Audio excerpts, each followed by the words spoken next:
ମୁଁ ଏମିତି କ'ଣ କଲି ଯେ ଜିଲ୍ଲା ଶିକ୍ଷା କାର୍ଯ୍ୟାଳୟରୁ ଡାକରା ଆସିଗଲା ମୋ ପାଇଁ। ଭିଡ଼ିଓକୁ ଶେଷ ଯାଏଁ ଦେଖନ୍ତୁ, ଜାଣିବେ। ସମସ୍ତଙ୍କୁ ସୁପ୍ରଭାତ। ସକାଳେ ଉଠିବା ମାତ୍ରେ ତଣ୍ଟିର ଦରଜ ଏତେ ଅଧିକ ଥିଲା ଯେ ଉଷୁମ ପାଣି ବିନା ମୋର ଆଉ ଗତି କାହିଁ। ପାଣିକୁ ଅଳ୍ପ ଉଷୁମ କରି ପିଇବା ପରେ ସିଧା ଗାଧୋଇବାକୁ ଯାଇଥିଲି। ବ୍ରେକଫାଷ୍ଟ ସାରି ତତ୍କ୍ଷଣାତ ରେଡ଼ି ହୋଇ ବାହାରି ପଡ଼ିଥିଲି ଗନ୍ତବ୍ୟସ୍ଥଳ ଅଭିମୁଖେ, ଯାହାକି ମୋ ରୁମ୍ଠୁ ପ୍ରାୟ 130 କିଲୋମିଟର ହେବ। ଅମରେଶ ସାରଙ୍କ ପାଖରେ ପହଞ୍ଚିବା ପରେ ଉଭୟ ମିଶି ଆରମ୍ଭ କଲୁ ଆଜିର ଯାତ୍ରା।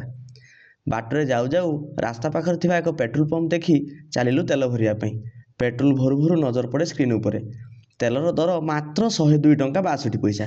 ଯାହା ବି ହେଉ, ଟାଙ୍କି ପୂରା କରିବା ପରେ ପୁଣି ଚାଲିଲୁ ଲକ୍ଷ୍ୟସ୍ଥଳକୁ। ରାସ୍ତାର ଏଭଳି ସ୍ଥିତିକୁ ଦେଖି ଲାଗୁଥାଏ ଏହା ମରଣଯନ୍ତା ନୁହେଁ ତ ଆଉ କ'ଣ। ବାଟରେ ପଡ଼ିଲା ଘାଟି। ସାରଙ୍କୁ ପଚାରି ବୁଝେ ତ ଏହାର ନାମ କୁଆଡ଼େ ବାଙ୍ଗିରି ବସି ଘାଟି।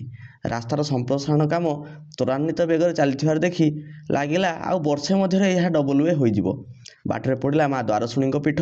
ସାରଙ୍କର ମୋର ପୂଜା ସାରିବା ପରେ ମୁଣ୍ଡିଆ ମାରି ଷ୍ଟାର୍ଟ କଲୁ ବାଇକ୍। ଡିଓ ଅଫିସରେ ପହଞ୍ଚିବା ମାତ୍ରେ ନେଇଥିବା ବିଲ୍ରେ ସାଇନ୍ କରି ଚାଲିଲି ଡିପୋଜିଟ୍ ପାଇଁ। କହି ରଖିବାକୁ ଚାହେଁ, ପ୍ରତି ମାସ ଏମିତି ଅଫଲାଇନ୍ରେ ଆମକୁ ସାଲାରୀ ବିଲ୍ ଦାଖଲ କରିବାକୁ ହୁଏ, ଯାହାର ଫଳ ମାସ ଶେଷରେ ବ୍ୟାଙ୍କ ଖାତାରେ ପ୍ରତିଫଳିତ ହୁଏ। ରୁମ୍କୁ ଫେରିବା ପାଇଁ ପୁରା 3 ଘଣ୍ଟା ସମୟ ହିଁ ଲାଗିଥିଲା। ବାଟରେ ଆସୁ ଆସୁ ନଜର ପଡ଼ିଥିଲା ଶିମିଳିପାଳର ଏଣ୍ଟ୍ରି ଗେଟ୍ ଉପରେ। ଯାହା ବି ହେଉ, ଭଗବାନଙ୍କ ଦୟାରୁ ଭଲରେ ଭଲରେ ରୁମ୍ରେ ପହଞ୍ଚି ଯାଇଥିଲି। 250 କିଲୋମିଟର ଟ୍ରାଭେଲ୍ କରି ଆଜି ଏତେ ଥକି ଯାଇଥିଲି ଯେ ରାତି 7ଟା ନ ବାଜୁଣୁ ଶୋଇପଡ଼ିଥିଲି।